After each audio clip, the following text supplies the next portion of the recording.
आप सबका चहेते सीरियल अनुपमा में आने वाले जबरदस्त ट्विस्ट एंड टर्न। जी हां, अपकमिंग एपिसोड में आप देखेंगे कि अनुपमा अपनी होने वाली बहू प्रार्थना घर की जिम्मेदारी संभालना और एक अच्छी बहू होने की टिप्स देती है।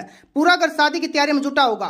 तब अंश आकर काम संभलवाने की कोशिश करेगा, लेकिन सभी उसे मना कर देंगे और कहेंगे कि दूल्हा दुल्हन को सिर्फ आराम करना है। अनुपमा की टीम को इस शादी के बहाने सेलिब्रेट करने का मौका मिल जाएगा, जिसकी वजह से वो बहुत खुश होंगे।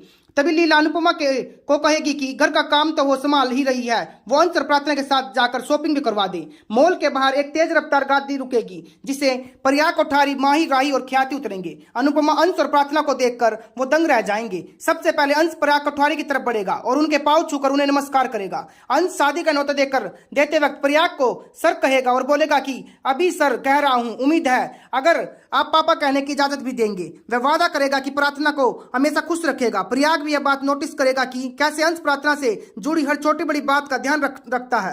अंश जाने से पहले राही से भी बात करेगा और उसे शादी में आने की बात कहेगा। वह अपनी भावनाएं राही के सामने उड़ेल देगा तो उसकी बहन ने भी खुद पर काबू नहीं रखा जाएगा। लेकिन इससे पहले कि राही कुछ कहे, ख्याति सभी को चलने को आदेश दे देती है। शाही निवास में जब जस्सी पाखी के कमरे में गई होगी तो सुन लेगी कि कैसे पाखी अपनी बेटी को समझा रही है कि सभी की शादी हुई जा रही है, तू ही रह जाएगी।